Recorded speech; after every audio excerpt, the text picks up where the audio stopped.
lo perdáis. Las bebedoras de sangres, masones, médiums, diosas y cementerios desconocidos. Esta noche, en nuestra especial aventura, vamos a tratar de desvelároslas.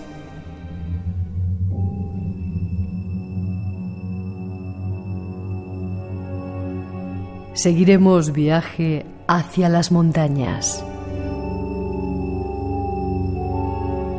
Concretamente, hacia las montañas de los fantasmas. Los Dolomitas, un macizo enclavado en el corazón de la Europa del Sur, lleno de encantos, pero también de secretos.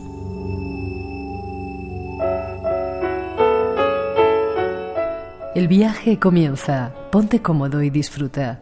Los misterios están ya listos.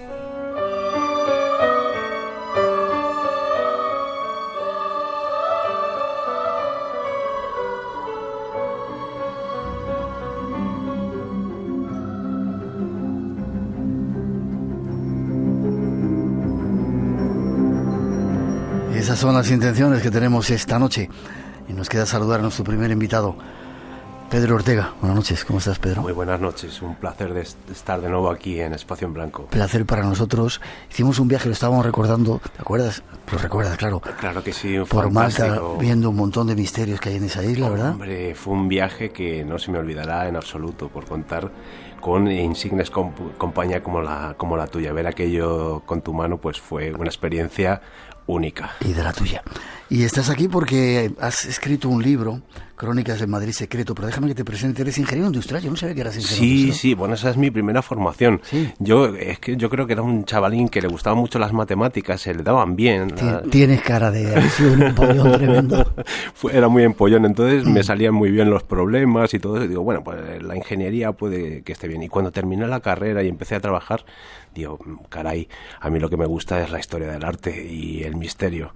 Y bueno, pues ahí empezó un poco todo, hice la carrera y me gustó tanto que, bueno, pues que llegué incluso a doctorarme. ¿En estética? Sí, digamos que, raras, ¿no? bueno, es una disciplina de filosofía. Bueno, por avatares de la carrera y de, bueno, pues los destinos me llevaron hasta el departamento de filosofía y fue allí donde desarrollé mi tesis en la especialidad de estética. Fundaste una revista que se llama Mistérica, una aventura loca en estos tiempos, ¿verdad? Pues sí, una aventura muy loca, pero que nos abrió muchas puertas como la de esta casa, que siempre nos habéis recibido tan bien. Y bueno, la verdad es que, como bien dices, fue una aventura loca y que luego nos ha llevado por otros derroteros. Bueno, por ejemplo, después de haber editado 12 números, nos pasamos al mundo de la radio, del cual nos hemos enamorado, lógicamente, al escuchar programas como El Espacio en Blanco. Qué magia tiene la radio, ¿verdad? Hombre, ¿Y hacéis un Mistérica en la radio? Sí, es Mistérica Radio Secreta, dirigido y presentado por Belén Doblas, mi compañera allí en la revista Mistérica, y que bueno, pues que entre los dos vamos adelante. Dice que no va a hablar, vas a hablar, Belén. Buenas noches, Belén. Muy buenas noches a todos. ¿Te gusta nuestra emisora? Por supuesto, esta es mi casa también. Sí. Además, yo me he formado aquí, ¿Sí? así que estoy encantada de estar Esta es vuestra casa. En nuestra casa. Vamos a disfrutar haciendo radio, si os parece, ¿vale? Además, Fantástico. habéis escrito un libro que se llama Crónicas del Madrid Secreto. Yo no me había planteado hacer un programa, hemos hecho muchos programas de Madrid, de secretos en otras provincias, en otras comunidades, pero Madrid Secreto nunca me lo había planteado hasta que leí tu libro, he visto tu libro, por ahí cantidad de cosas que desconocemos la gente que vivimos en Madrid y la gente de toda España y del mundo, seguro, ¿verdad? Pues ¿sabes cómo salió esta idea, que fue otra locura también? Sí. Y claro, empezamos con la radio y yo tuve la osadía de pretender hacer una sección todas las semanas en la radio del Madrid Secreto. Y claro, cuando me enfrenté al reto dije, Dios mío, ¿cómo voy a hacer frente a esto? Pues bueno, pues bibliotecas, hemerotecas, compañeros de trabajo, historiadores del arte que me soplaban algunos temas así desconocidos y bueno, pues así surgió después de una primera temporada el recopilar todas las secciones de Madrid Secreto en estas crónicas del Madrid Secreto. Pues súper interesante. Si queréis conocer historias extrañas, ignoradas de Madrid, no os vayáis. Tenemos mucho que contaros tras esa introducción. Comenzamos.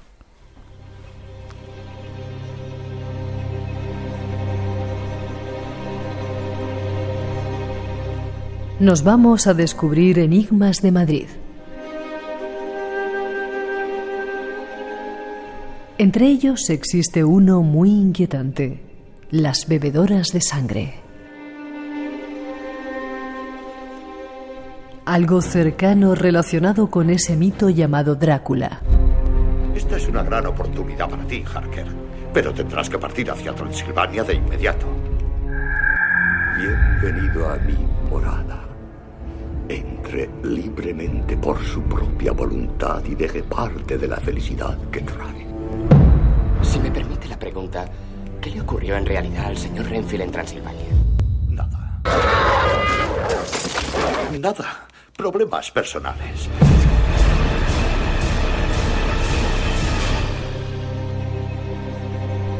La sangre es nuestra primera protagonista. Sangre y bebedoras de sangre. En Madrid hay bebedoras de sangre. Se muestra en la portada de un reportaje de agosto del año 1933. En los escritos se describen mujeres pálidas que acudían en comitiva durante décadas a unas tabernas de la parte baja del conocido Matadero de Madrid. En algunas naves la gente se agolpaba para obtener sangre caliente de animales sacrificados para combatir la anemia, sobre todo en mujeres. Obtenían beneficios de beber la sangre recién sacada de toros y de vacas jóvenes. ¿O suponía un riesgo mortal para los bebedores que frecuentaban las tabernas donde se ofrecía este manjar? Conozcamos algo más de cerca esta curiosa costumbre. Bebedoras de sangre. No sabía que había. Y hemos ilustrado con eso que tiene que ver con los vampiros. Luego me vas a contar por qué. Había bebedoras de sangre en Madrid. Sí. Y además por prescripción facultativa. ¿Qué me dices? Sí, la cuestión era que mujeres, como bien se menciona en la presentación, que padecían anemia o tuberculosis.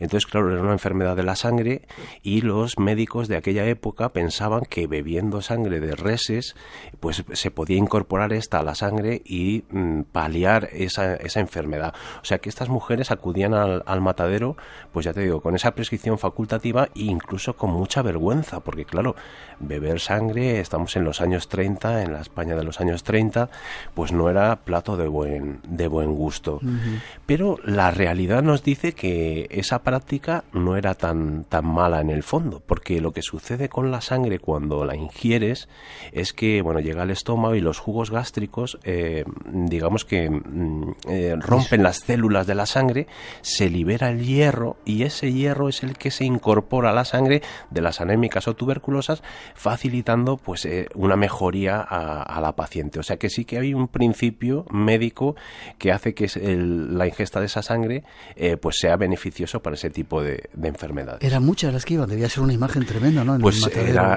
iban muchas. Lo que hacían era contratar a pequeñuelos, pillos, que les recogían la sangre en su lugar, porque claro, suponía una vergüenza para estas mujeres. Y fíjate que una cosa que tiene que ver con la introducción que hemos escuchado es que cuando dejaban de beber sangre tenían síndrome de abstinencia, o sea que se creaba una adicción, y este síndrome se conoce como síndrome de Renfield, que es ese personaje de Drácula que está guardando al conde en Londres y que se caracteriza por sobrevivir bebiendo sangre de animales, y por eso o comiendo animales, o comiendo animales, pero adquiriendo su sangre, y por eso este síndrome de abstinencia se le conoce como síndrome de Renfield.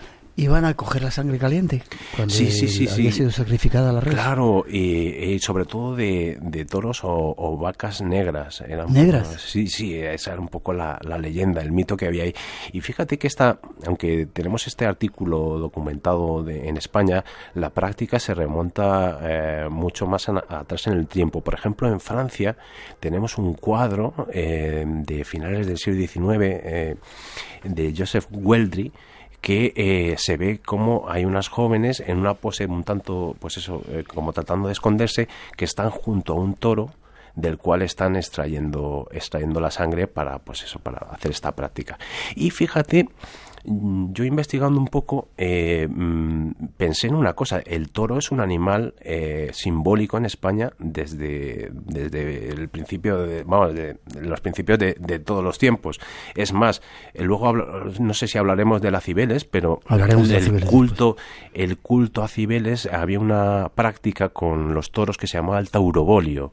El taurobolio era colocaban al toro, digamos, para ser sacrificado encima de unas verjas, y el sumo sacerdote se ponía debajo. Entonces este toro era apuñalado, desangrado, y la sangre caía y manchaba al sacerdote en un ritual, digamos, casi sagrado, ¿no? Era un sacrificio, un holocausto de ese animal. Y bueno, como hay en España tanta tradición por los toros, quizá de esas prácticas de la diosa Cibeles puedan venir estos rituales de la ingesta de sangre, que tradicionalmente se hubiera visto como beneficiosa para paliar ciertas enfermedades como la anemia o la tuberculosis.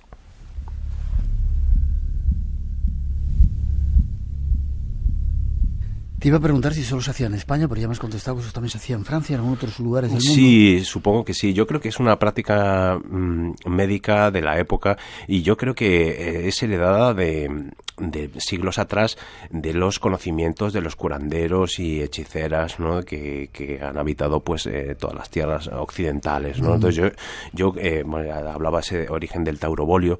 Yo creo que las propiedades de la sangre se debían conocer desde muy atrás en el tiempo, y yo creo que pues era un remedio tradicional para paliar este tipo de males. Te iba a preguntar, aunque ya te has adelantado, que tenía que ver esto con el vampirismo, y quizá ese síndrome de Renfield. De Renfield, sí, es muy curioso, es quizá el único vínculo. Yo la verdad es que tengo mucho cariño a estas bebedoras de sangre, porque no siendo vampiras, o sea, las tengo cariño en el sentido de que las pobres lo pasaban muy mal, y gracias a esta ingesta pues lograban mejorar sus enfermedades, ¿no? Entonces no son para nada unas vampiras, sino unas pobres mujeres enfermas que van allí a esa práctica un poco vergonzosa, pero que afortunadamente esta técnica pues resultaba favorable para su salud. ¿Y por qué solamente mujeres? ¿No había hombres que bebieran sangre? Sí, pero digamos que las enfermedades la mujer por el tema menstrual es más proclive a tener anemias. Hombres tuberculosos había también, pero yo creo que quizá estaba asociado eso a los males femeninos. Siempre ha habido con el patriarcado, digamos que la mujer siempre se la ha visto casi como un ser inferior o cosa espantosa, pero esto hacía pensar que, por ejemplo, la mujer podía ser una histérica, ¿no? Y cosa que no le pasaba al hombre. Se le asociaban a la mujer unos tipos de enfermedades concretas, y esta de la anemia, y pues asociada a esa pérdida de sangre menstrual, pues yo creo que las derivó a que fueran ellas las que bebieran sangre para paliar esta enfermedad. ¿Ya no se sigue haciendo? Afortunadamente no. En España este artículo que mencionábamos es de los años 30, llega enseguida la guerra civil, y afortunadamente en Europa se descubre maneras para tratar estas enfermedades, pues aportando el hierro directamente en pastillas, sin tener que pasar, o inyectado incluso, sin tener que pasar por este trance de beber sangre caliente, que yo creo que no debía ser muy apetitosa. Sin embargo, hay gente que sigue haciéndolo por ahí. Tribus africanas pegan ese... Sí, eso conecta con lo que hablábamos. Yo creo que el origen de esto es un conocimiento ancestral de la manera de curar a las personas a través de, digamos, ciertos elementos naturales, en este caso la sangre de las reses. 12:24, 1:24 en las Islas Canarias, nuestro primer tema, y mucho más esta noche. Espacio en Blanco, tu cita con lo desconocido, en Radio Nacional, con Miguel Blanco. Y esta noche con Pedro Ortega, nuestro primer invitado, hablando de algunos misterios de Madrid. Hablabas de toros. Vamos a animales. ¿Se han encontrado animales prehistóricos en España? Incluso, en España, en Madrid, incluso toros también. Pues sí, bueno, vamos a situarnos en el Mioceno, que estamos hablando de 16 millones de años desde la fecha actual.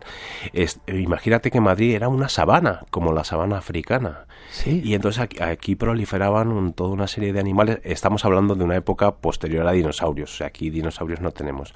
Lo que tenemos son, por ejemplo, rinocerontes, mastodontes, uros, que eran los toros así, pues más grandes de esa época. Quizá, bueno, unas tortugas gigantes que todavía existen algunos especímenes, yo creo que en los mares cerca de Sudamérica. Y bueno, pues aquí en Madrid, aunque se encontraron hallazgos en el siglo XIX, el gran momento para encontrar a animales prehistóricos fue cuando se construyó la M30. ¿Sí? Sí, cuando se construyó la M30, bueno, pues todo lo que eran un poco los laterales del río Manzanares, y pues en esas zonas aparecieron muchísimos animales datados de esta época del Mioceno que te comentaba. Elefante de Orcasitas. Ese es mi favorito. Ese es mi favorito. Yo además vivo muy, muy cerquita de ahí. Sí. Y bueno, de ahí se conservan fotos de cuando se estaba ahí en Usera, cuando se estaba, digamos, construyendo el barrio de Orcasitas. Pues al hacer los cimientos de una urbanización, pues apareció una osamenta fantástica de un elefante gigante, de un mamut, al que se le bautizó como el elefante de Orcasitas. Yo todo esto lo conozco por un buen amigo, Eduardo Salas, del Museo de los Orígenes de Madrid, el Museo de San Isidro, que está en La Latina, y que tiene una de las, salvando el Museo Arqueológico, el de Ciencias Naturales, tiene una de las colecciones más imponentes de animales prehistóricos de la ciudad de Madrid. Qué curioso. Había dos yacimientos, según he visto en tu libro, en la Casa de Campo y el de la hidroeléctrica. Sí. Parece mentira que en nuestro subsuelo se hayan encontrado esos animales tan antiquísimos, ¿eh? Sí, pues bueno, pues es también ley natural, ¿no? Y bueno, hombre, a mí me hubiera hecho ilusión. Yo de pequeño era como bien decías, que era un niño repelente. No he dicho repelente, he dicho estudiante, buen estudiante. Buen estudiante. Me gustaban mucho los dinosaurios, me sabía todos los nombres, sí, esas cosas. Y me hubiera gustado que hubiera habido algún dinosaurio por Madrid, pero no, parece que no tuvimos esa suerte, que el Jurásico no nos dejó ningún... Sin embargo, ahí están los datos. Hay más cosas que queremos contaros. Tras esa introducción lo hacemos. Radio Nacional, el sonido que nos une. Lo que queremos hacerles es una sugerencia. Teatro, en el deporte, boxeo femenino, en los libros, el fomento de... Las mañanas de Radio Nacional con Alfredo Menéndez. Nos iremos de pueblos, de bulos, de cabinas de bronceado y nos moveremos de manera sostenible, moda... y también estaremos en Estados Unidos. Las mañanas de Radio Nacional con Alfredo Menéndez. Me lo paso bomba con vuestro programa todos los días. De 10 a 1 del mediodía. Radio Nacional de España, el sonido que nos une. Seguimos con más misterios. Les toca el turno a los masones. Los masones han sido perseguidos desde su fundación y llevan 300 años viviendo entre sombras. En España, la mayoría oculta su condición. Pesan las leyendas negras y la memoria de la represión durante la dictadura franquista. Muy pocos lo confiesan en el trabajo, al contrario que en Estados Unidos, donde se menciona en el currículo. Para muchos son una secta. Ellos lo niegan. No tenemos dogmas y defendemos la libertad de pensamiento. 300 años después de su fundación en una taberna de Londres, la Fraternidad Universal de los Masones sigue envuelta en un misterio. Viven entre sombras durante el día. Celebran cónclaves en la noche. Practican rituales medievales en los templos, custodiados por vigilantes que defienden espada en mano la entrada de cualquier profano intruso. Nadie, salvo ellos entre sí, sabe lo que son. Se reconocen mediante gestos. Tienen su propio lenguaje, preñado de simbología. Y nos preguntamos, ¿han existido masones en Madrid? ¿Existen? Nuestro invitado nos da respuestas de ellos y de su paso por la ciudad. Estos son los datos que se dan sobre los masones, un poco así crípticos. Dentro de un poquito vamos a hacer un programa con ellos para que sean ellos mismos los que nos hablen, nos cuenten. ¿Siguen siendo secretos? No, yo creo que ahora no. Como se mencionaba en la introducción, aquí tuvimos el periodo de la dictadura, esa conjura judeo-masónica, ¿verdad? Machacó y hizo, sobre todo, bueno, más que machacar, bueno, destruyó toda la simbología masónica que había, por eso que tenemos muy poquitos restos en Madrid de iconografía masónica, pero sí que hubo muchos personajes que en la época, digamos, franquista, aunque no lo confesaban, pues sí, eran masones. O sea, que tenemos, fíjate, te puedo mencionar a Gómez de la Serna, por ejemplo, o a Ortega y Gasset.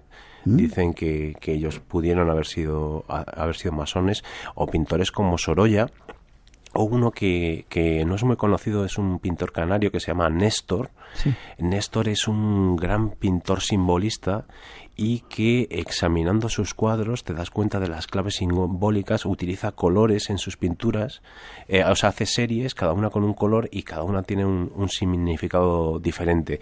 Y Néstor, sabemos que estuvo en los años 50, 60 por aquí, por Madrid, o sea que cenáculos masones siguieron existiendo muy en secreto, por su propio bien, aquí en la ciudad de Madrid. ¿Siguen existiendo ahora? Sí. Fíjate, hay una anécdota, aunque no es exactamente en Madrid, pero hace muy poquito he presentado el libro en Guadalajara y me vino un lector a que le dedicara el libro muy gentilmente y me dijo abiertamente: soy masón y me interesa muchísimo lo que tú cuentas aquí.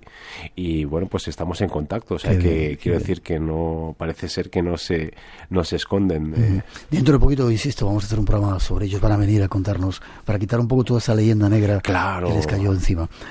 Restos que tengamos en Madrid de los masones. Pues digamos el más claro que yo he encontrado y del que hablo en el libro es el techo del Salón del Ateneo de Madrid.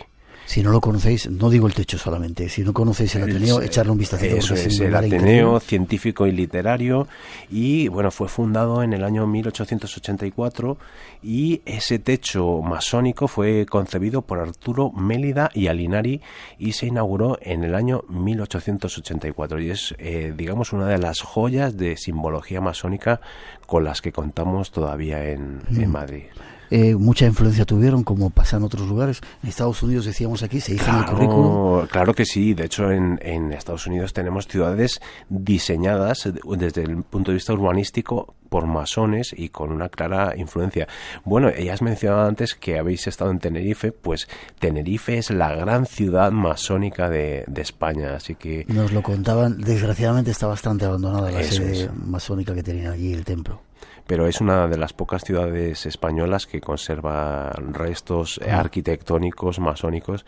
Pero bueno, ese no es el tema que hoy. Además tengo amigos muy expertos en el tema de la masonería y son ellos los que me han hablado de esta ciudad. ¿No te gustaría entrar en alguno de los rituales que hacen? Sí.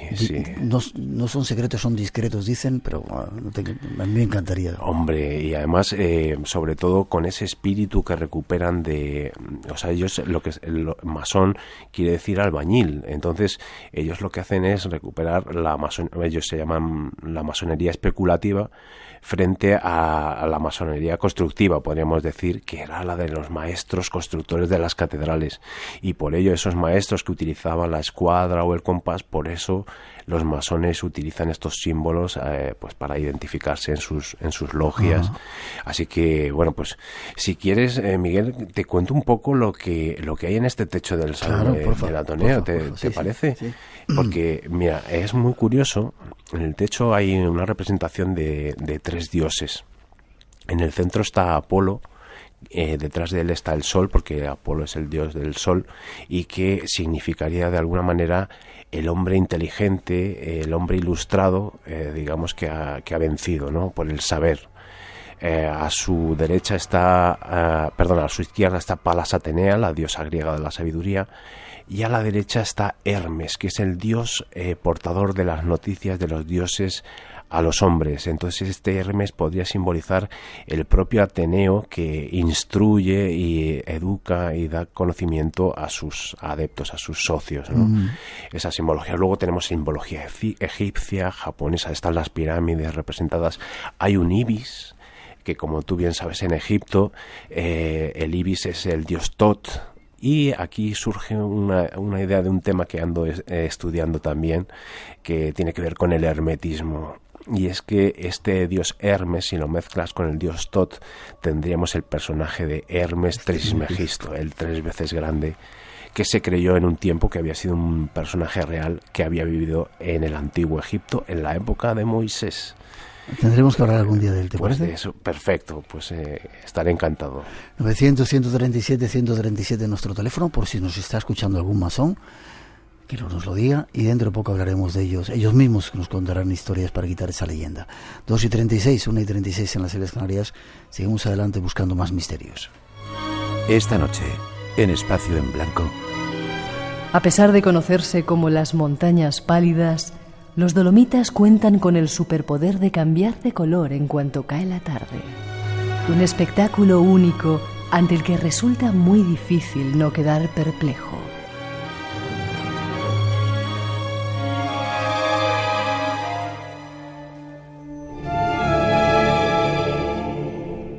A veces los espíritus, por medio de golpes convencionales, responden a las preguntas o cuestiones que se les proponen. Otras, cogiendo violentamente la mano del médium, la fijan sucesivamente sobre varias letras de un alfabeto de antemano preparado para formar dicciones y oraciones enteras. Sucede, por el contrario, que impelida por una fuerza irresistible, la mano del mismo médium, después de adquirir una rigidez extraordinaria, escribe a veces con asombrosa rapidez sobre materias completamente ignoradas.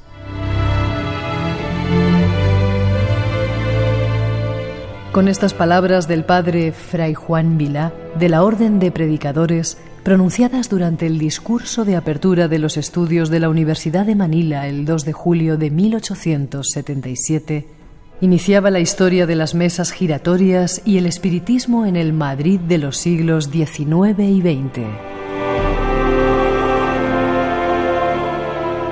Proveniente de Estados Unidos, en 1853 llegó a España a través de Francia la moda de las mesas giratorias, llamadas también tableros parlantes. Aquel fenómeno magnético giratorio causó furor en la sociedad madrileña. En cafés, tabernas, ateneos y casinos se hablaba del asunto y en algún caso hasta se puso en práctica. Todos querían hacer sesiones, consistiendo estas en sentarse 4 o más personas alrededor de una mesa con trípode, arrimar sutilmente los dedos meñiques de cada mano con los compañeros, cerrar este círculo y esperar a que la mesa comenzase a oscilar. Esta espera podía prolongarse horas. Todo dependía de la fuerza magnética de los participantes. Las mesas parlantes, el espiritismo, una moda que también llegó a Madrid. Conozcamos algo más de ella. En tu libro recoges unos cuantos casos del espiritismo y de esta moda que llegó, como decíamos en esta introducción, a Madrid. ¿Había mucho interés por el espiritismo? Pues sí, y a mí es que me da un poco de rabia que de los libros de historia y bueno, del discurso oficial en general se haya borrado literalmente la memoria de todas estas prácticas que tienen que ver con el espiritismo, las mesas parlantes, la hipnosis. Parece como que es un tema tabú, como un tema pseudocientífico y que por ello no debe tener importancia. Y fue parte consustancial de la sociedad madrileña, no solo ya de la del siglo XIX y XX, sino que es que el pensamiento mágico lleva con el ser humano, pues bueno, por remontarnos a una época, desde el Renacimiento en adelante, todo el tema esotérico, hermético, estaba muy presente en la vida de todo el mundo y convivía con las ciencias, digamos, positivas que conocemos hoy en día. Pero hoy tenemos un poco desde la Ilustración, parece que estamos desde la Revolución Industrial, que estamos como, estos temas son estigmatizados. ¿Por qué? Porque si eran unas prácticas que se hacían y están constatadas. O sea, yo me revuelvo un poco y de hecho pues trato este tema en el libro porque creo que es algo que debemos recuperar, es algo que forma parte ha formado parte de nuestra historia, ¿no? ¿Se hacían abiertamente en bares y tabernas, como decíamos? Bueno, yo creo que no, se hacían en domicilios particulares. Sí que es verdad que para hacer este tipo de sesiones necesitas una cierta intimidad. Pero sí que es verdad que había cenáculos en los que se discutían este tipo de temas, personajes como Emilio Carrere o Mario Rosso de Luna, que bueno, era uno de los principales teósofos que teníamos en Madrid. Pues todos ellos, incluso por ejemplo el caso de Emilio Carrere era bastante crítico, o sea, él examinaban los casos y veían las posibles, digamos, había en estos temas había también engaños, lógicamente. Claro. Entonces ellos se dedicaban a investigar cuáles eran los casos, digamos, reales, verídicos, o que tenían visos de ser ciertos, y cuáles eran un engaño. Y yo, fíjate, recojo dos casos, no exactamente de mesas parlantes, sino de, bueno, casos de mediumnidad. Había dos hermanas, ¿no? Sí. Bueno, estas dos hermanas eran muy curiosas porque, bueno, no querían dar su nombre, pero tenemos una foto suya que recojo yo aquí en el libro. Sí. Y que tenían varias comunicaciones, están documentadas comunicaciones. Una de ellas lo que hacía era escritura automática, mientras que la otra lo que recibía ella no sabía nada de dibujo y le llegaban como, empezaba a dibujar líneas y al final lo que resultaban eran plantas y flores hechas con el más absoluto detalle. Este caso es muy curioso.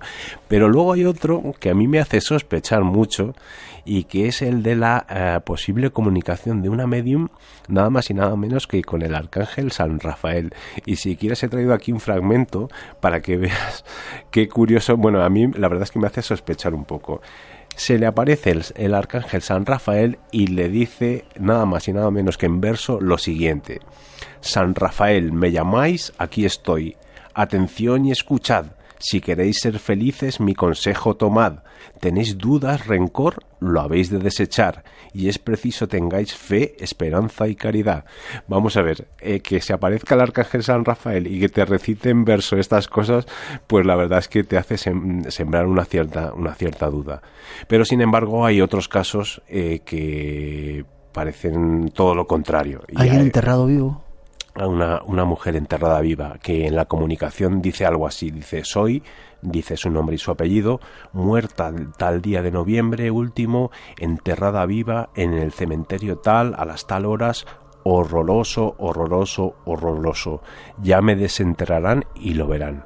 El caso es que, tirando del hilo de estos datos que había comunicado a través de esta medium, acuden al cementerio, van a la tumba y cuando la abren, no me digas, estaba raspada con las uñas y el rictus de la fallecida, pues, o sea, la habían enterrado viva.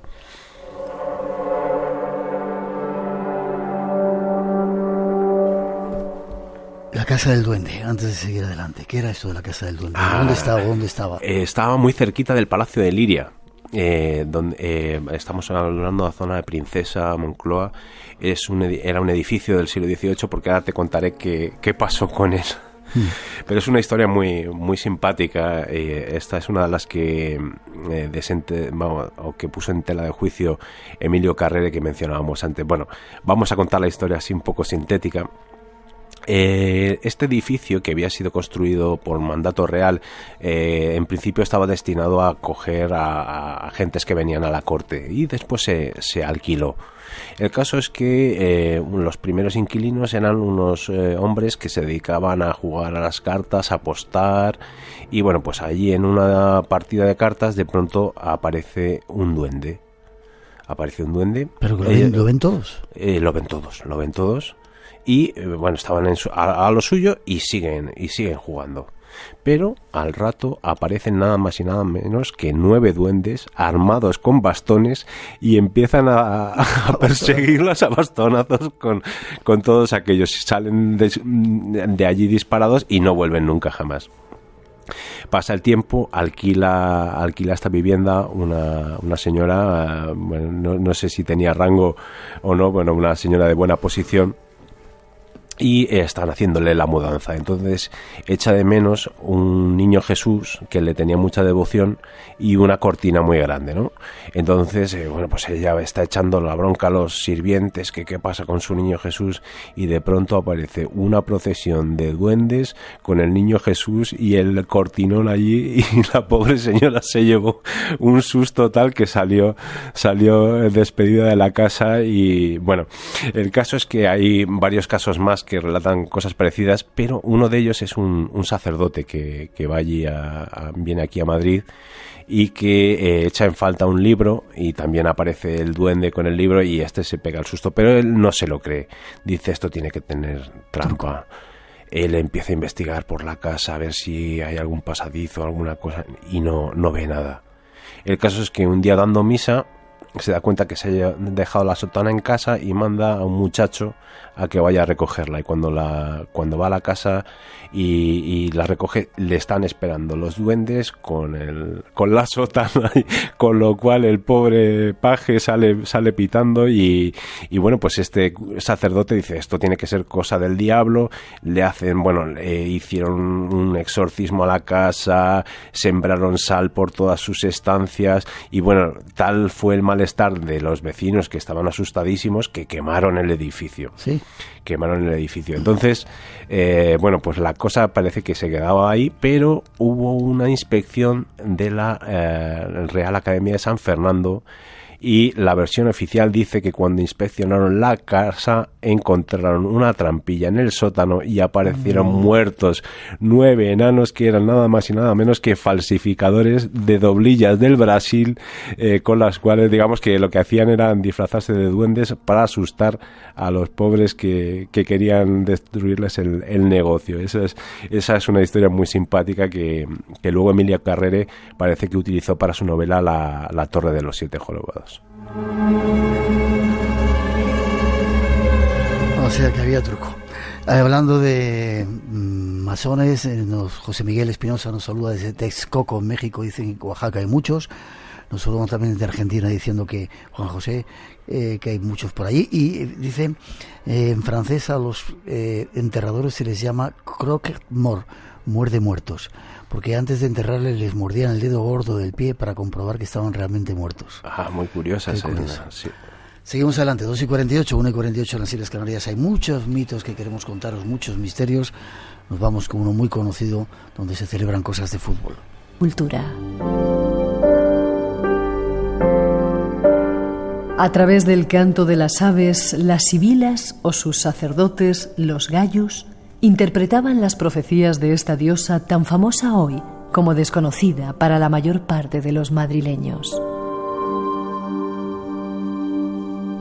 Nuestro invitado nos cuenta algo más de ella.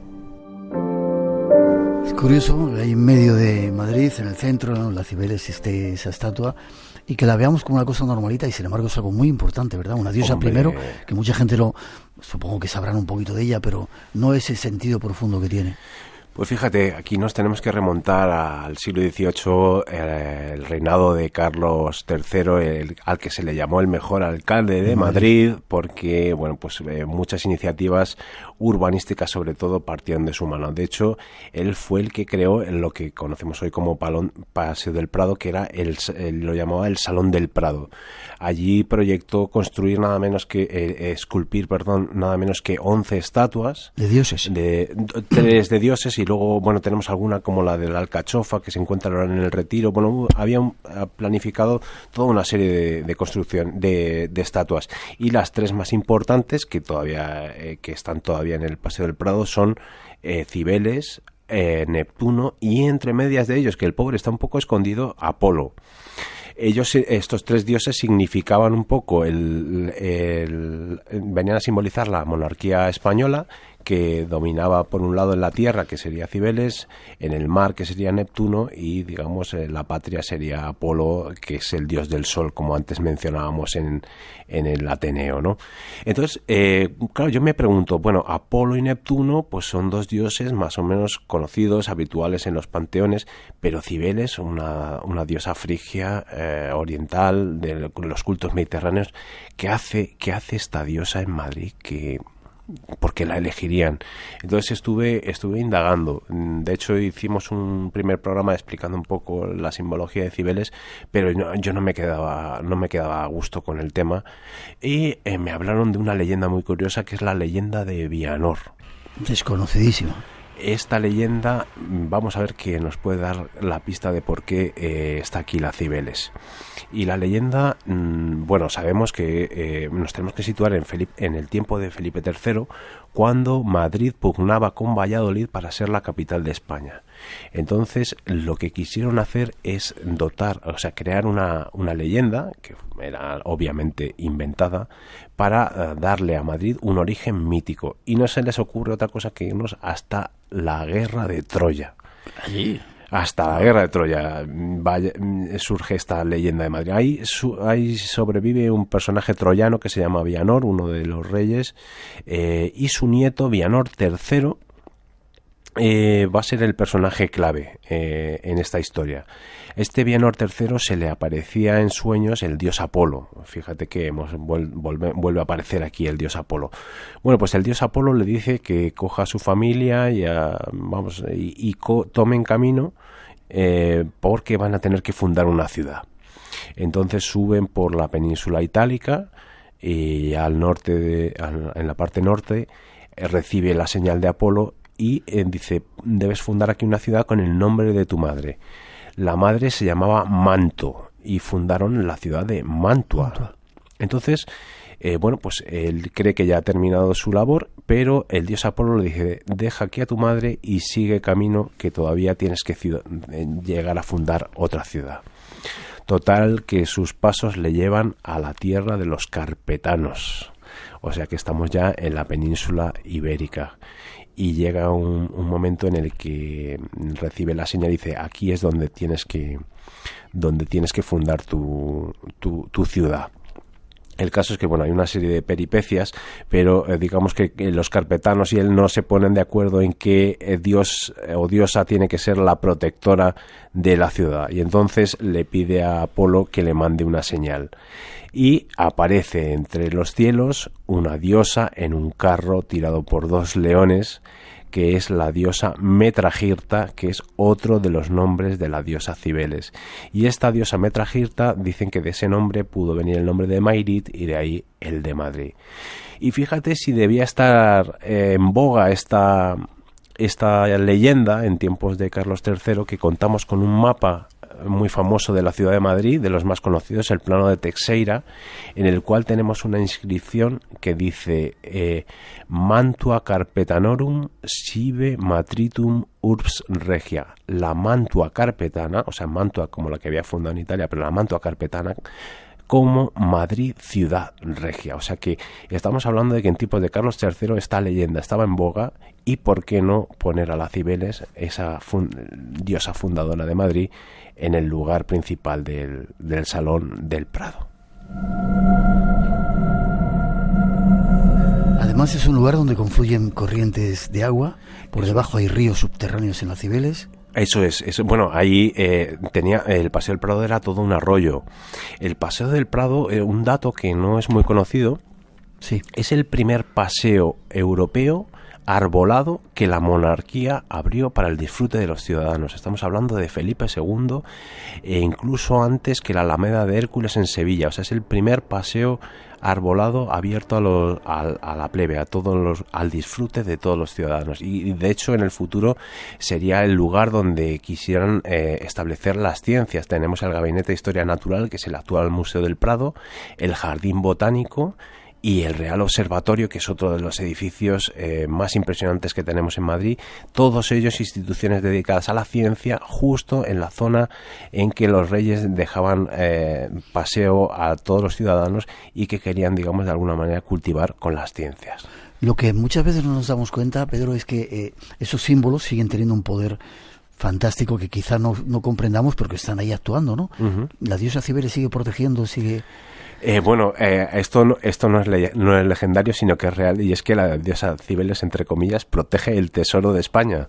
Sabemos que tenemos ahí el Banco de España y creo que a una profundidad muy honda está el oro del Estado español, y tiene un sistema de seguridad que con tanques de agua, que si alguien alguna vez quiere robar el oro de España, se abren unas compuertas y se inunda todo el subterráneo en donde se encuentran el oro de España, con lo cual tenemos una fortaleza casi inexpugnable para el tesoro de los españoles. Y la diosa sigue protegiendo, además de las celebraciones que hacen ciertos grupos de futbolistas por ahí, ¿no? Eso es. Pero bueno, además es que si te das cuenta, este espacio de Madrid es un espacio vivido por todos los madrileños, para su expresión, pues eso, en fútbol, en el tema del fútbol, pero también cuando hay alguna manifestación importante, o cuando el pueblo español quiere levantarse, quiere manifestarse de alguna manera, este es uno de los lugares de referencia. Uno diosa Cibeles, el otro me decías Neptuno, y en medio Apolo. Habrá algún día que fijarse en él. Algunas preguntitas dicen que en la Biblioteca del Ateneo de Barcelona también cuentan con frescos de inspiración masónica. Pues muy probablemente. El Logia 7 de abril dice, si hemos hablado de ella, hablaremos dentro de poquito de los masones. Tenemos una introducción, no sé si nos da tiempo a meterla, de un cementerio rápido para dejarla. No, lo dejamos para dentro un poquitito. Un cementerio extraño que hubo en Madrid. Y otra cosa que se llama, espera, esto es súper extraño, el Puteal de la Moncloa. Sí. 30 segundos, ¿qué es eso? Porque lo tenemos preparado, pero te lo vamos a... Pues mira, es una especie de maceta de época romana, cuya simbología es la única que sirve para saber cómo fue en realidad el frontón principal del Partenón de Atenas. Y está en Madrid. En el Museo Arqueológico.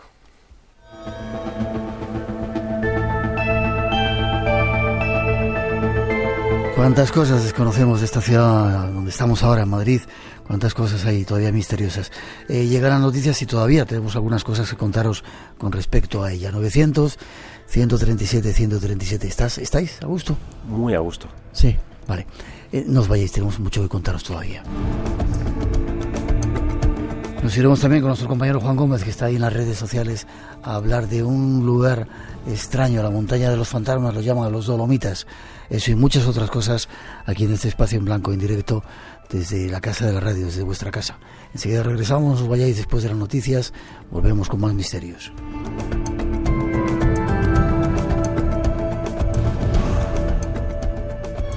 Esta noche, en Espacio en Blanco.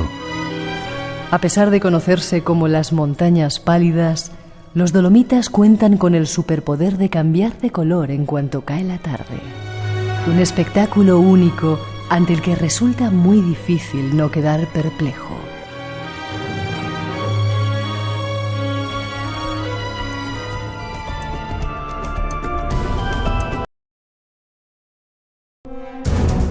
Son las 3:06, 2:06 en las Islas Canarias. Seguimos en directo aquí desde el estudio 101 de la Casa de la Radio, con los saludos para todos los que estáis conectados ahora en directo en Radio 1, Radio 5, los que nos escucháis a través del podcast durante toda la semana, y a todos los que estáis ahora mismo conectados también en la radio online en montones de países del mundo. ejemplo, en Argentina, en Chile, en Costa Rica, en Cuba, en México, en Ecuador. Félix Tlaxcala, por ejemplo, nos manda saludos de Jalisco, México. Abrazos a todos desde España. Estamos hablando de algunos misterios que tienen que ver con Madrid.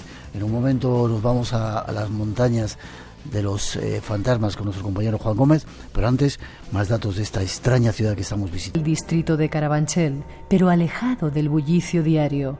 Allí se enclava este cementerio británico.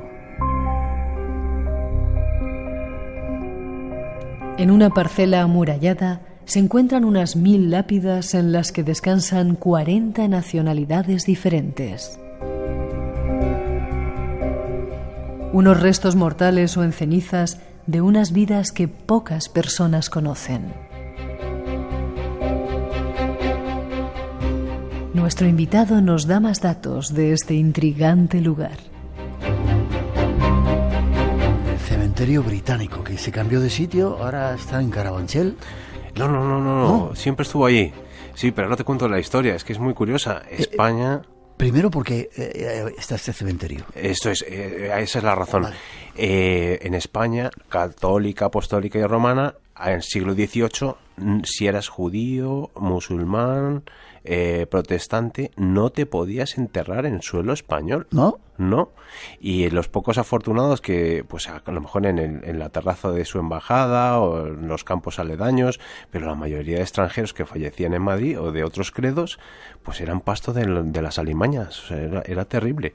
Y los ingleses, que estaban bastante instalados, pues empezaron a promover la autorización real para poder enterrar a sus paisanos en España. Entonces fue en el siglo XIX cuando consiguen un permiso por parte de Isabel II y que empezará a haber cementerios por toda España. El primero fue el de Málaga, en los años 20 del siglo XIX. Con fantasma incluido, hemos hablado alguna vez. Con fantasma. Y el de Madrid no llegará hasta mediados del siglo XIX. Y bueno, pues como era un cementerio en el que te puedes enterrar si no eras católico, pues alberga a gente como dinastías georgianas o polacos, gente polaca de altos niveles, y luego ilustres familias, por ejemplo el fundador de la Casa Lardi de Madrid, tan conocida, o un domador conocido ahora como Circo-Price. ¿Sí? Sí, pero entre todas destacan dos mausoleos que son los más imponentes del cementerio. El primero es el de la familia Bauer, que está hecho como si fuera una especie de panteón egipcio. Y los Bauer fue una familia judía muy importante en España, pues yo que sé, llegaron a comprar las minas de Río Tinto, eran banqueros y bueno, pues hicieron mucha fortuna. Tuvieron también un palacio en la Granja de Segovia y el famoso Palacio Bauer que está en la calle San Bernardo, que es el coro de la Comunidad de Madrid. Y bueno, pues esta familia tiene un panteón troncocónico, o sea, una parte, digamos, como más trapezoidal y terminada en pirámide. Pero luego hay otro mausoleo que destaca junto a este, que es el de la familia Terch, y que tiene forma piramidal y con esas reminiscencias de lo masónico que hablábamos antes. ¿Se puede visitar? Sí, solamente abre 3 días a la semana, porque digamos quedan muy poquitas familias que son los socios que mantienen un poco el cementerio. El guía es ya un señor muy mayor y solo atiende, me parece que los martes, jueves y sábados para visitar el cementerio. Habrá que ir a verlo. Nos vamos, 2 y 12 en las Islas Canarias. Nos queda todavía un misterio. Tenemos muchos, deberías de venir más veces al programa. Pues vamos a hablar de vírgenes Encantado. y de milagros.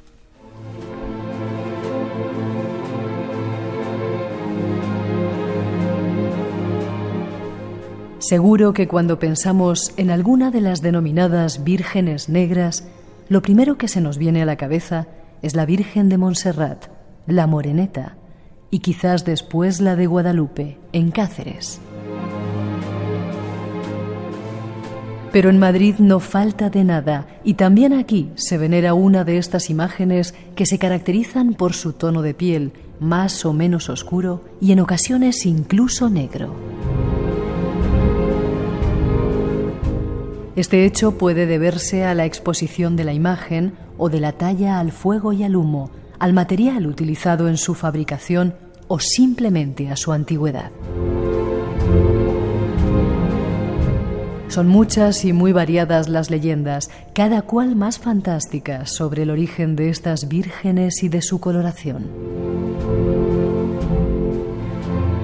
Hay quien las vincula a antiguos cultos primitivos y paganos relacionados con la fertilidad y la madre tierra, y otros incluso con los ovnis. Vayamos hasta ella para conocer algo más de sus secretos. ¿Tenemos también vírgenes negras en Madrid? Pues sí, tenemos una, la Virgen de Atocha. ¿Es la patrona de Madrid? Sería la Almudena. La Almudena. Pero esta es una de las, digamos, es la patrona de la Casa Real. Esta ha sido siempre la protectora de los reyes. De hecho, los príncipes los reyes ahora actuales, Felipe y Leticia, cuando se casaron, fueron allí a rendir tributo a la Virgen, y también las infantas fueron bautizadas y presentadas allí. Y es que, bueno, pues esta Virgen Negra, bueno, se dice de ella que la pudo haber, digamos, esculpido hasta el mismo apóstol San Lucas, el evangelista. Y bueno, lo que sabemos es que la leyenda habla de cuando en Madrid estaba en manos musulmanas, el Mairit, estaba esta Virgen en una cueva, y los cristianos atravesaban las líneas musulmanas para venir a venerarla. Pero bueno, ya en tiempos más recientes hay un milagro que fue protagonizado por Isabel II, y es que había un cura bastante traicionero que quería acabar con la vida de Isabel II, que era el famoso cura Merino, y en la iglesia de la Virgen de Atocha pues sacó un puñal y se lo asestó a la reina, pero tuvo la suerte de que con la ballena del corsé se desvió la puñalada y bueno, le hizo una herida grave, pero salvó la vida. Y dicen que gracias a esto, que lo atribuyó un milagro de la Virgen de Atocha, hizo que pasara a ser de iglesia a ser basílica. Así que tenemos ahí esa Virgen milagrosa en Madrid. Pero es que hay una historia que muy poquitos saben de otra talla milagrosa. Te iba a preguntar, ¿hay más tallas milagrosas? Ya no las hay, las hubo, y ahora te contaré por qué. Y es una talla muy curiosa que es conocida como Volto Santo. El Volto Santo es un Cristo milagroso de la ciudad de Lucca, en el norte de Italia, muy famoso a finales de la Edad Media, y tenía muchísima devoción. Entonces un diplomático italiano que tenía una serie de problemas y que no sabía cómo resolver, fue a rezar a la Basílica de Atocha y hizo la promesa de que si se solucionaban sus problemas traería una copia de este Volto Santo. Entonces, dicho y hecho, se solucionaron sus problemas, y viene la leyenda de este Cristo, que es la leyenda del Cristo. Se le conoce en España, también en Granada, como el Cristo del Zapato. Y es que este Volto Santo tenía 2 zapatos de plata.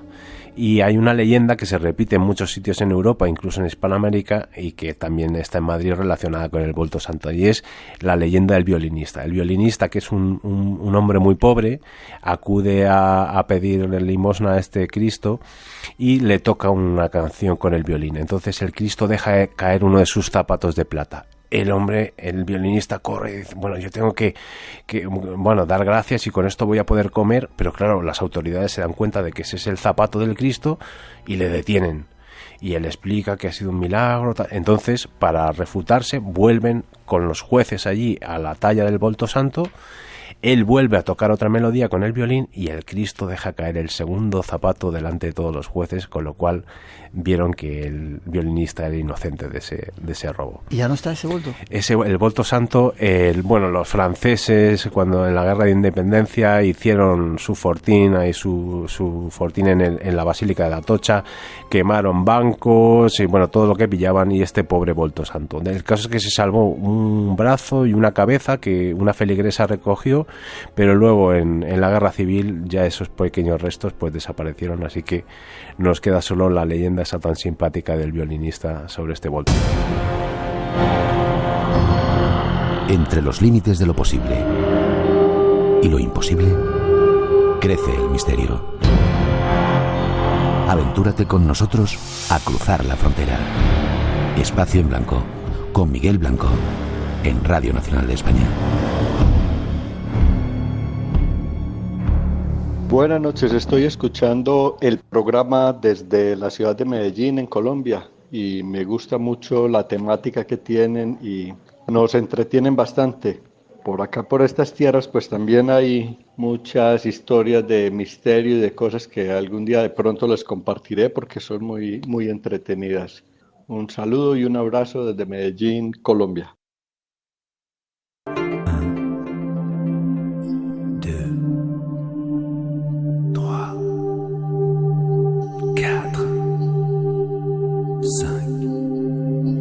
Para muchos se ha iniciado desde hace tiempo una cuenta atrás hacia lo que llaman el apagón. Y hay un invitado que estuvo con nosotros, especialista en cine, estuvo presentando Misterios del Cine, un libro hablando de toda esa serie de cosas. Miquel Navarro se llama, que está de nuevo con nosotros. Buenas noches, Miquel. Muy buenas noches, muchas gracias por invitarme. Un placer que estés aquí con nosotros. ¿Dónde estás? ¿En qué parte de España ahora? Ahora mismo estoy en Pamplona. Pamplona. Y, sí, aquí estamos en mi ciudad y pronto estaremos en otras ciudades llevando este apagón y también intentando hacer pensar, que parece que no pensamos demasiado últimamente. Y esto vamos a hacer un poco, vamos a profundizar un poco y a intentar hacer al menos reflexionar. Vale. ¿Y qué es eso del apagón? ¿Es una obra de cine, un documental, una película, me refiero, un libro? ¿Qué es? Es un cortometraje de 15 minutos que expone un futuro no muy lejano, lo he trasladado al año 2043, apocalíptico, en donde sucede un gran apagón digital. Y con ello, además, una serie de consecuencias. Algo parecido a lo que hablaban los mayas en el 2012. Sí, sí. Y además, no solo eso, sino que la propia naturaleza, por así decir, puede que se brinde esa venganza, porque hay unos seres de otra dimensión, que acuden a la llamada desde el románico, desde las piedras que nos observan, que también aparecen en este cortometraje, y aparecen con esos rostros animalescos persiguiendo y prohibiendo la comunicación y persiguiendo a ese último hombre que oculta el último vestigio de la escritura en una ermita, en una antigua ermita medieval.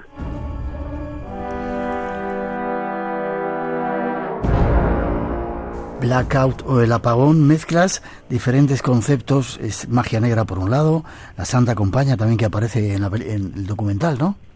Sí, efectivamente. Además, he querido exponer diversos elementos crípticos a lo largo de la obra que aparecen en los márgenes muchas veces. Hay que estar muy atentos. Es como una especie de gincana que el propio espectador va a tener que descifrar. He metido elementos, digámoslo así, pues mensajes ocultos. Y en esos mensajes ocultos pues deberán ser también descifrados. Como dices, magia negra. Hay una imagen, una talla de una virgen que nos encontramos en el propio rodaje al entrar en una de las iglesias que habían, por supuesto, pedido permiso en el Valle de Izabandóa, en un pueblo deshabitado llamado Urbicain, y tuvimos que llamar a la policía porque al entrar vimos que había una virgen quemada y unos restos de unos rituales, incluso con unos huesos de animales. ¿Qué me dices? Parece ser, sí, bueno, tremendo esto. Entonces, claro, al ver esto dije, no toquemos nada y vamos a rodar. Y aparece esta virgen negra, esta virgen quemada, aparece en la filmación. Ajá. Y seres oscuros, seres que se dedican a hacer desaparecer los libros, algo que está ocurriendo ahora sin que nos demos cuenta. Efectivamente, ¿qué ocurrirá cuando todo se venga abajo, todo lo digital? Pues que quedan los libros, pero esos libros también son perseguidos, la comunicación también está prohibida y además los libros son quemados. Estos seres van detrás del hombre y además, bueno, pues son seres apocalípticos. Y el film, pues, aborda diversos temas, ¿no? Pues como digo, la importancia de la comunicación, el abandono de los libros, porque es lo que quedará cuando llegue este apagón. Y no nos estamos dando cuenta que lo estamos dejando, pues, a un lado, ¿no?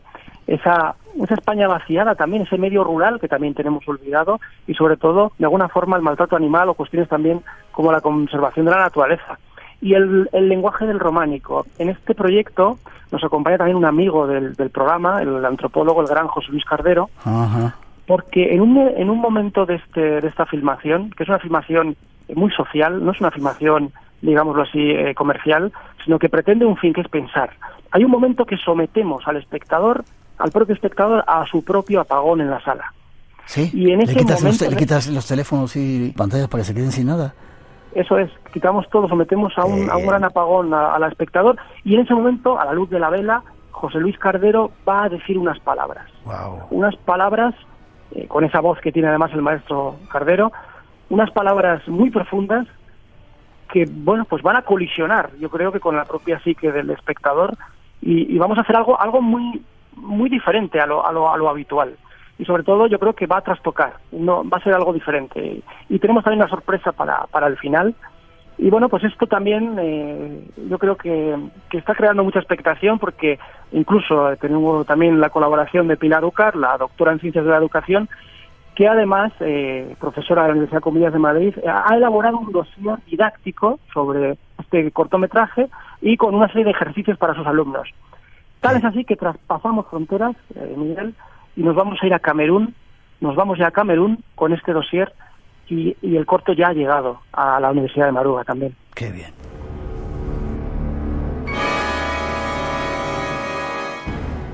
Y todo ello grabado, no digas la marca, simplemente con un móvil. Con un móvil que está cambiando nuestro modo de comunicación. El propio móvil del que somos esclavos, nuestra propia alma volcada en el medio digital, el propio móvil que nos destruye y que será destruido, a la vez está filmado como una especie de retroalimentación.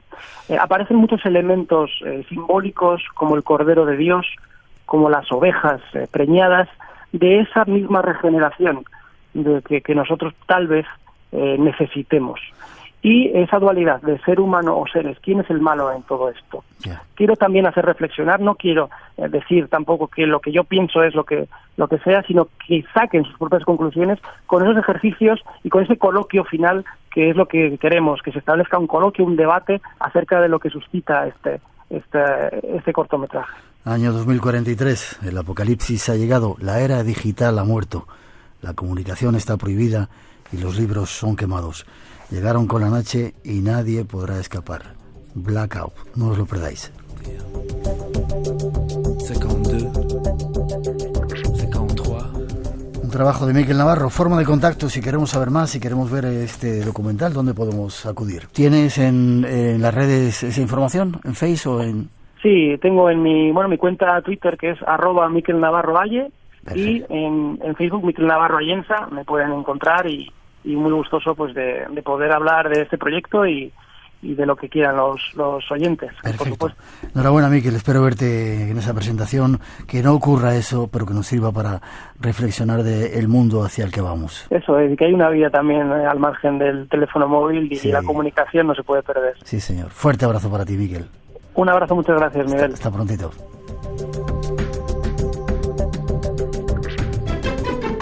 Radio Nacional, el sonido que nos une. ¿Quieres ver en vídeo tu programa favorito, descubrir cuáles son los sonidos más escuchados del día o navegar por las páginas web de todas las cadenas? Puedes hacerlo con la aplicación de Radio Nacional de España para móviles. Además, podrás estar al día de acontecimientos musicales o deportivos exclusivos. Pincha en el nuevo player, elige el minuto exacto que quieres escuchar y ponte a disfrutar. Toda la radio en la palma de tu mano. rtve.es. Sigue el misterio en Espacio en Blanco con Miguel Blanco. La madrugada del sábado al domingo a las 2 en Radio Nacional de España. Los lugares. 3:30 nos vamos de viaje a un lugar desconocido, los Dolomitas, lleno de misterios.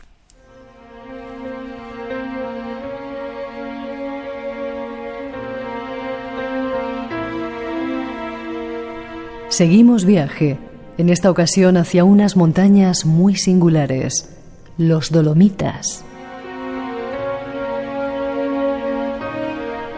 Dolomitas es un sistema montañoso ubicado en los Alpes italianos, no muy lejos de la frontera con Austria. Su situación se extiende por las 3 regiones, Trentino Alto Adigio, Véneto y Friuli Venezia Giulia. A pesar de conocerse como las montañas pálidas, los Dolomitas cuentan con el superpoder de cambiar de color en cuanto cae la tarde. La culpa de esta metamorfosis cromática es de un fenómeno conocido como enrosadira, por el que el mineral dolomita va adquiriendo distintos tonos rojizos cuando sobre él incide la luz del sol.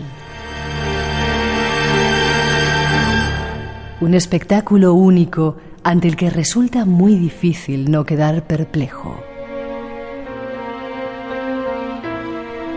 Los Dolomitas están formados por 18 picos de más de 3.000 metros de altura en un enclave declarado Patrimonio de la Humanidad por la UNESCO. Pero este singular lugar no es solo naturaleza, contiene algo más. Un algo más que nos descubre nuestro próximo invitado. Juan Gómez, nuestro próximo invitado, siguiente invitado. Vamos a situarlo. ¿Dónde está exactamente? Decimos Italia, frontera con Austria. Pero son más grandes, ¿no? Sí, son más grandes. De hecho, ocupan prácticamente, serían los que conocemos como los Alpes italianos, y ocupan prácticamente toda la parte norte de Italia. Estamos hablando de varios kilómetros después de Venecia, y prácticamente hace frontera con Liechtenstein, con Austria sobre todo, y es precisamente en esos enclaves absolutamente maravillosos e increíbles donde suceden cosas que son fascinantes y que desde luego desconocidas, por supuesto que sí. Ese primer fenómeno, yo tengo la oportunidad de verlo, es increíble. ¿Cómo cambia el color? ¿Por qué cambia el color? ¿A qué se debe? Cambia el color, pues sobre todo, principalmente por el efecto que tiene en la piedra. Es una piedra blanca, es una piedra además que tiene una curiosa historia. Podemos hablar de la leyenda de por qué se llama así y cuál es ese producto tan maravilloso que hace ese efecto increíble, ¿no? Básicamente es una piedra blanca que si la chocas, si haces que frote una piedra con otra, produce cierta fosforescencia. De hecho, la palabra dolomita viene precisamente de aquel que descubrió este mismo efecto. Se llamaba Théodore Dolomieu, perdón por mi pronunciación, y este hombre en el siglo XVIII ya llevó a analizar esta piedra precisamente por esa curiosa o fosforescencia que tenía. Tanto es así que decidieron ponerle el nombre de Dolomitas por el apellido de este hombre y de esta curiosa, como digo, este curioso efecto. Hay que decir que la leyenda cuenta cosas diferentes, ¿no? Habla de un rey, el rey Laurino, que dice que tenía una hija llamada Ladina, y que se enamora profundamente de un príncipe, el príncipe Latemar. Este secuestra a la princesa, y el rey, que tenía precisamente un jardín de flores, de rosas, que hacía este efecto increíble en las montañas, produjo una maldición, o decidió echar una maldición, que ni de día ni de noche ese jardín de rosas floreciera, de manera que su brillante resplandor llegara hasta las montañas. Lo que pasa es que se le olvidó decir que también por la tarde no floreciera. ¿Qué es lo que ocurre? Que precisamente por la tarde ese jardín que cuenta la leyenda florece y expande ese color hacia las montañas. De ahí ese efecto tan increíble que con la leyenda desde luego nos da un toque más realmente mágico y lleno de misterio.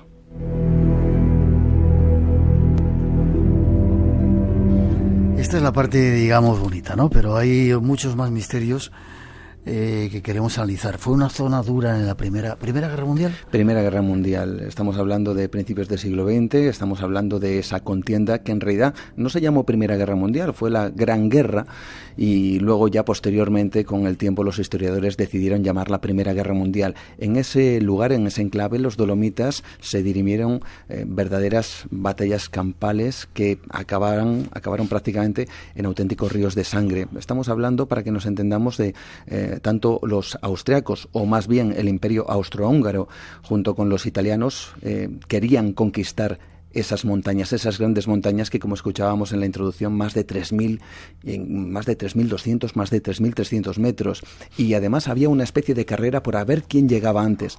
Llegaron primero los austriacos y, dominando precisamente desde ese punto alto, literalmente masacraron durante meses y meses al ejército italiano. Absolutamente. El ejército italiano intentó hacer todo lo posible por conseguir conquistar esas montañas. Además, ellos creían que al hacerlo tendrían paso a Austria y conseguir conquistar Austria, cosa que, por cierto, no ocurrió. Pero sí, finalmente los italianos llegaron a ese lugar, llegaron a conquistar las partes más altas de esas montañas, pero por desgracia con el coste de vidas que se calcula que fue de unos 250.000 soldados. O sea, estamos hablando de una auténtica carnicería en donde incluso las montañas sufrieron ese mismo asedio, ya que los italianos llegaron a horadar las montañas, las cargaron de dinamita con tal de echar abajo pues todos esos asentamientos austriacos, desde donde lógicamente tenían una ventaja y por supuesto también una posibilidad de ganar esa gran guerra. Ya. ¿Y eso de la muerte blanca qué era? ¿O qué es? La muerte blanca era producto precisamente de eso que estamos contemplando en este instante. La guerra, la Primera Guerra Mundial, se desató no solamente con las balas, no solamente con las batallas o los muertos producidos por ese confrontamiento, sino también por lo que denominaban los espectros que hacían que hubiera grandes avalanchas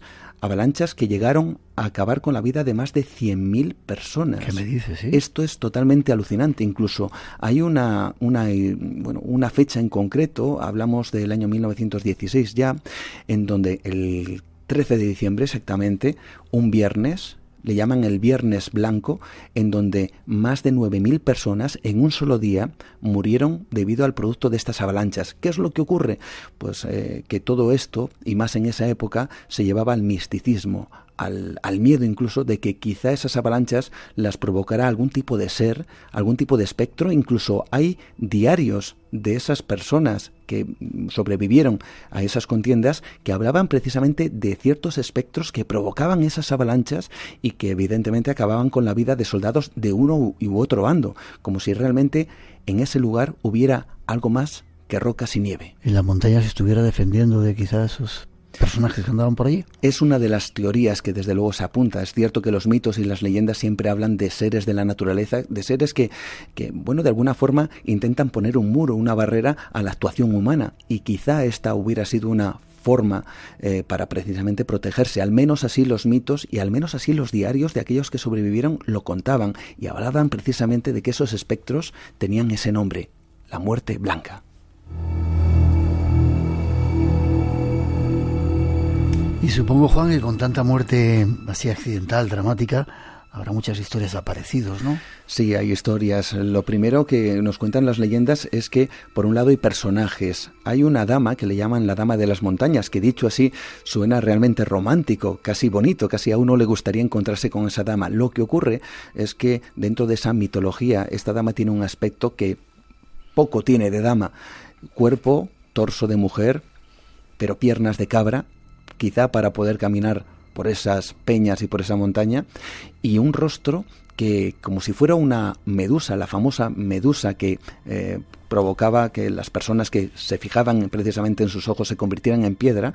Esto es lo que provocaba en los montañeros que, según cuentan las historias, se topaban con esta figura, con esta Dama de las Montañas. Pero más allá de ello, es cierto que sí hay historias de lo que podríamos denominar personajes que pueden, por un lado, llevar al desastre o a la muerte incluso a aquellos montañeros que se acercaban por esas zonas, sino que también pueden hacer todo lo contrario, ayudar a aquellos que se perdían, a aquellas personas que se desorientaban, como si fueran auténticos espectros, en este caso para bien. Así que, desde luego, tenemos una panoplia de cosas y de seres extraños que habitan precisamente en esas montañas. Y lo mejor de todo es que hay testimonios. Yo, cuando estuve allí, tuve la oportunidad de hablar con personas que dicen que se toparon directamente con estos espectros en esta ocasión. ¿El bueno o el malo? El bueno en esta ocasión, para ayudarla. Yo tengo, si quieres te cuento la historia de Luisa. Luisa es una mujer que trabaja en uno de los refugios que están constantemente atrayendo pues la mirada y la atención de los montañeros, de aquellos que les encanta precisamente andar por esos lugares, ¿no? Escalarlos. Y ella me decía que tuvo una oportunidad quizá de convivir con, al menos en parte y durante unas horas, con algunos de estos espectros. Ella dijo que en un momento determinado iba con 4 amigos, se dirigieron por una ruta que ella conocía perfectamente, pero por desgracia ese día cae la niebla. Ella se confía, cree que conoce perfectamente el camino, pero no es así. Llega prácticamente la noche y cuando está totalmente perdida, incluso ella misma decía, ¿cómo poder caminar si cuando miras, apenas te puedes ver los pies, hacia dónde dirigirte. Dice que en ese momento de desesperación escucha lo que parecen ser unas voces de dos personajes que luego ella ve entre la niebla. Como ella misma me decía, dice, eran personajes con un ropaje, dice, que no era de ahora. Pero el caso es que estos hombres le aseguraron que conocían perfectamente el camino y que la podían ayudar para regresar al refugio donde ella misma trabajaba. Así estuvieron durante unas cuantas horas entre las peñas y entre la niebla hasta que efectivamente llegó al refugio. Llegó y quiso agradecer a sus dos acompañantes pues que la hubieran de alguna forma salvado. Bien, cuando preguntó a la gente que estaba en ese refugio si habían visto a sus dos acompañantes, quien estaba allí le dijo a esta mujer, Luisa, si tú has venido sola, no venía nadie contigo. Bueno, pues esta mujer regresó al poco tiempo para averiguar dónde se había quedado el punto donde se había perdido. Bueno, pues resulta, y ella me lo decía de verdad con verdadero nervio, me decía, si llego a haber dado un paso más, si no llegan a haber aparecido estas figuras, me hubiera caído por un barranco abajo. O sea que estas figuras salvaron la vida, casi in extremis, de una mujer en ese lugar. Y eso me lo comentaba mirándome a los ojos, no era algo que te decían otros que habían vivido. Una historia totalmente alucinante de lo que parecen ser espectros bondadosos en los Dolomitas. Espacio en Blanco. En la madrugada del sábado al domingo, a partir de las 2, la 1 en Canarias. El misterio continúa. En Radio Nacional, con Miguel Blanco. Y con Juan Gómez en esta parte del programa hablando de Dolomitas. El tercer hombre, ¿qué es esto del factor del tercer hombre? Es precisamente eso, esos espectros, eso que los montañeros parece que viven o que ven o que observan o que oyen en determinadas circunstancias, como por ejemplo lo que le pasó a Luisa. ¿No serán alucinaciones debido a la altura, esto es lo que se propone. Está el doctor Ken Kembler, que no sé si los oyentes le conocen, pero bueno, seguramente conozcan o les suene una famosa catástrofe que ocurrió en el Everest entre los días 10 y 11 de mayo de 1996. Se hizo incluso una película recientemente acerca de este hecho.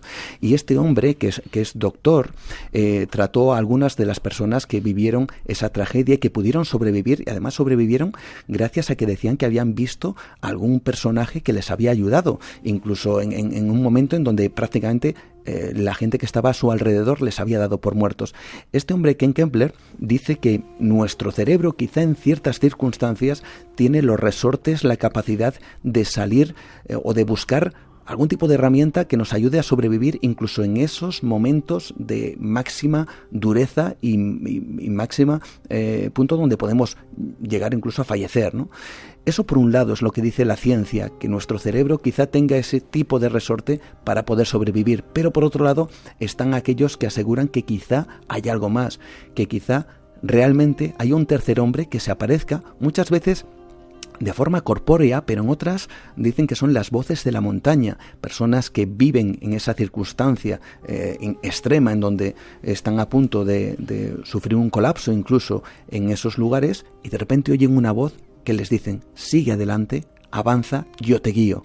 Una voz que les acompaña, una voz que no es corpórea, que no está acompañada con ninguna persona como por ejemplo lo que le pasaba a Luisa, sino algo que en el ambiente les animaba a seguir. Lo curioso es que aparentemente pudiera ser el cerebro, no lo sabemos, pero les indicaba el camino exacto hasta poder sobrevivir o hasta poder salvarse.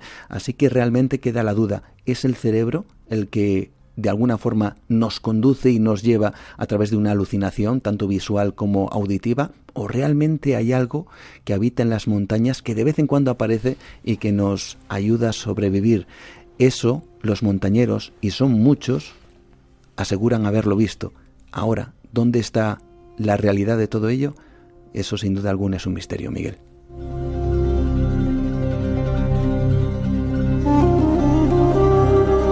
Hay muchos niños que se pierden en el monte durante días y dicen que han sido cuidados por un ser de esos. Qué curioso. Fíjate, ¿verdad? Hace bien poquito en Estados Unidos un niño se había perdido durante 3 días. Un niño, yo no recuerdo si tenía 4 años o 3 años, no recuerdo, porque la noticia ha salido esta misma semana.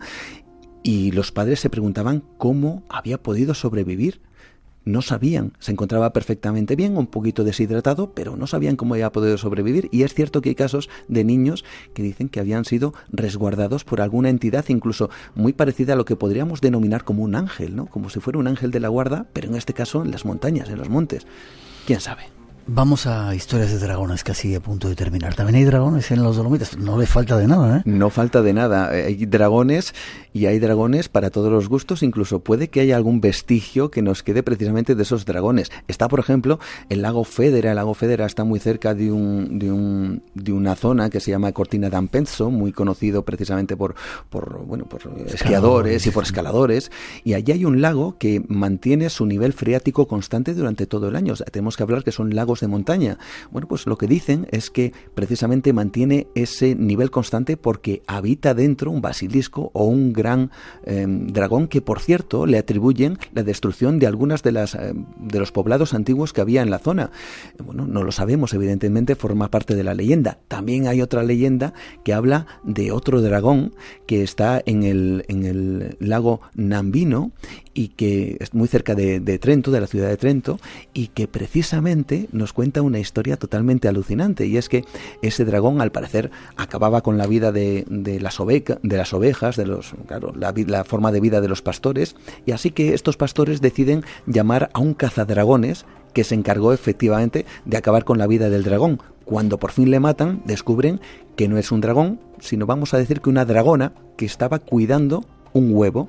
Bueno, pues lo que cuentan es que recogen ese huevo, arrancan la piel al dragón y se lo llevan a una iglesia que se llama la iglesia de Antica, que está en una pequeña localidad llamada Madonna di Campoglio, y allí dicen que en la iglesia está guardado ese huevo de dragón y esa piel. A tal punto llega la historia que muchos son los curiosos que han intentado acceder a alguno de los lugares secretos de esa misma iglesia llevándose más de una brunca. Incluso algunos se han subido y se han encaramado al campanario precisamente buscando ese huevo de dragón o esa piel de dragón.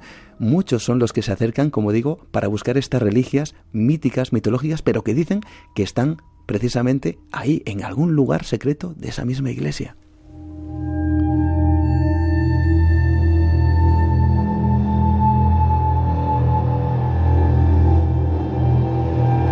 Tengo aquí también entre mis datos personajes de terrible muerte. ¿Esto qué es?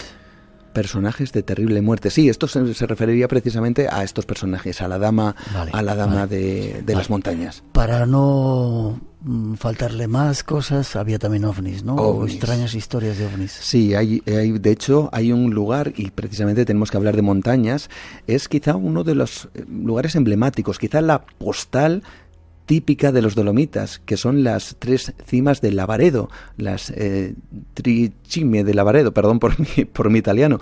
Bueno, pues es un lugar ya realmente sorprendente, porque las 3 cimas están totalmente aisladas del resto de las montañas y luego tienen una particularidad, y es su forma. Parecen prácticamente gemelas, parecen grandes obeliscos de piedra, sobre todo 2 de ellas que son prácticamente iguales.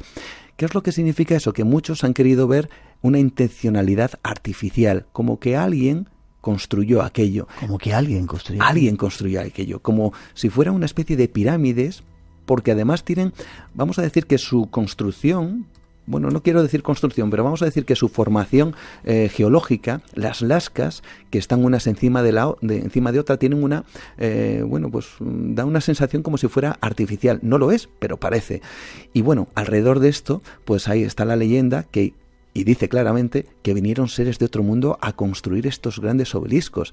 Todo eso se añade a que precisamente están aisladas y parece que no tienen nada que ver con el resto de los Dolomitas, de las montañas que están en ese mismo punto. Pero para aderezar un poco todo esto, ha habido, por supuesto, historias y ha habido casos de avistamientos ovnis en la zona. De hecho, he de decir que el Centro Italiano de Estudios Ufológicos ha recabado bastante información al respecto, incluso testimonios realmente increíbles.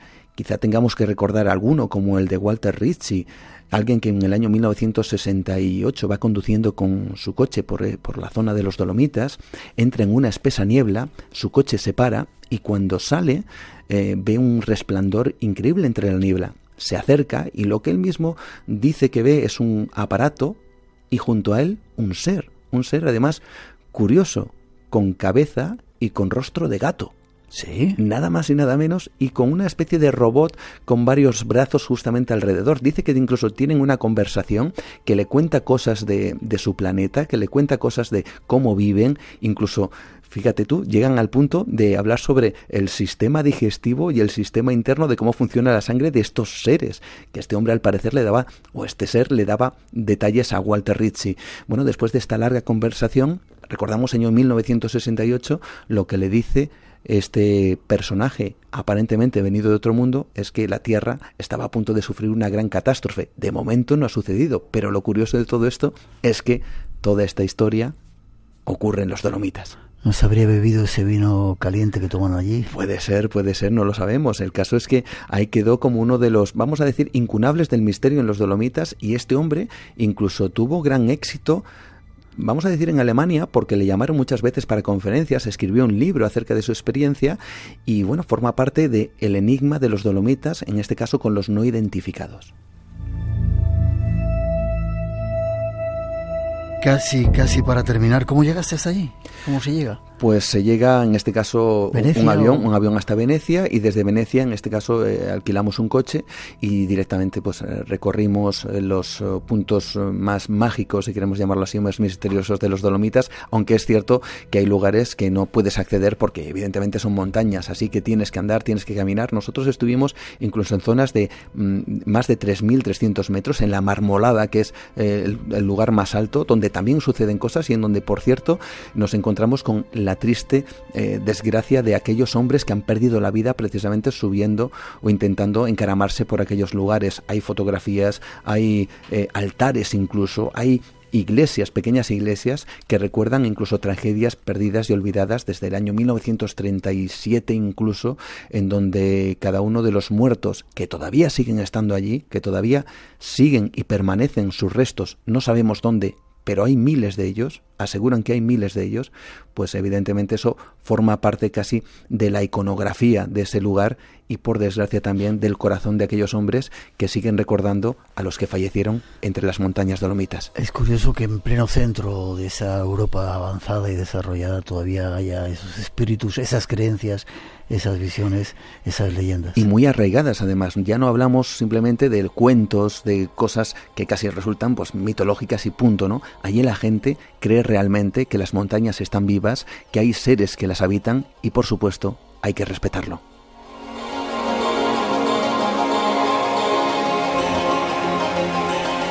Juan Gómez vino desde la Cantabria Infinita a contarnos estas historias. Gracias.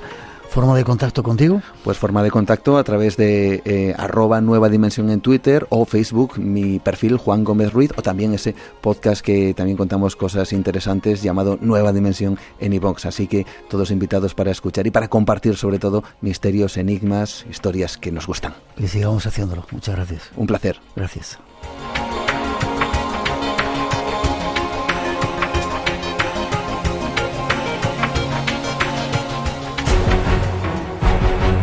Hay secretos que han vivido ocultos miles de años.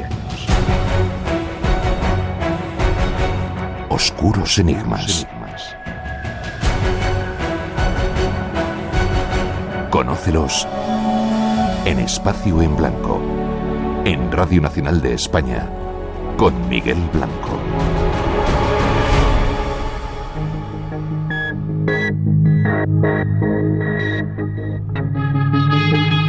Llega el tiempo de nuestra compañera de las redes sociales, de Rosa. ¿Cómo estás? Hola, Miguel, muy bien. Te veo ahí muy concentrada. Muy bien, estoy rodeada de papeles porque es que nuestro compañero Ramón Álvarez nos ha hecho llegar unos mensajes preciosos, ¿sí?, de nuestros oyentes que no podemos dejar de comentar. En especial uno de Susana Palacios, moedano, a la que ha tenido una operación quirúrgica recientemente. ¿Y sabes cuál fue el último pensamiento que tuvo antes de que le pusieran la anestesia? No. Le dijeron, piensa algo bonito. Y pensó, solo cuando el túnel está en la más absoluta oscuridad es cuando puede volver otra vez la luz. Qué chulo. Y cuando despertó, todo había pasado, la operación había quedado atrás, todo había salido bien y estaba ahí. Encontró Nos algo manda de un beso pronto. muy fuerte y desde aquí nosotros también a ti. Montones de lugares donde nos escuchan, veo aquí esta noche, ¿no? Sí, Leonardo Tucci desde Buenos Aires nos manda saludos, también David Caballero desde Argentina, desde Nueva Zelanda, Annie Jackson Jane, que es mexicana y vive allí en Taranqui, y bueno, muchísimos amigos todos los días, la verdad. Rodrigo También Sáenz de Chile. es curioso, pero nos mandan también, nos dice Ramón, varios mensajes que nos desean feliz Wesak, que es la celebración del budismo y que se celebra mañana domingo.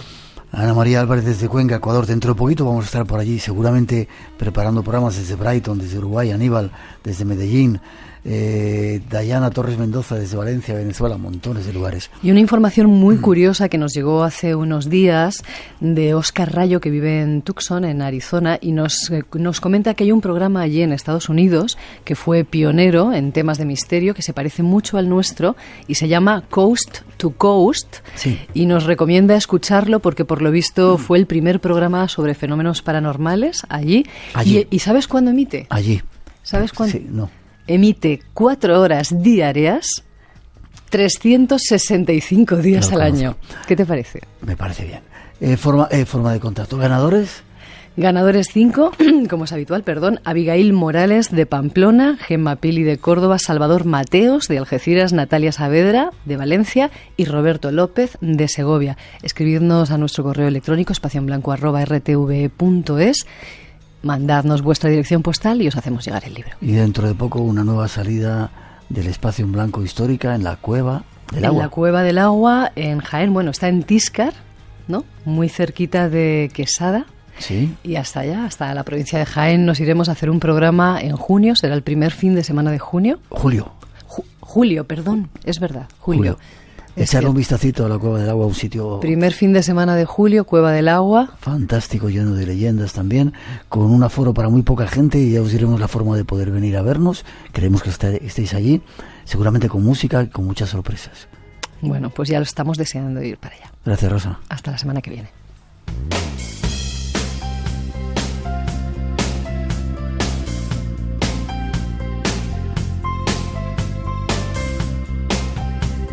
Y terminamos por hoy. Mar Gasca se ocupó de nuestro mágico sonido. Gracias.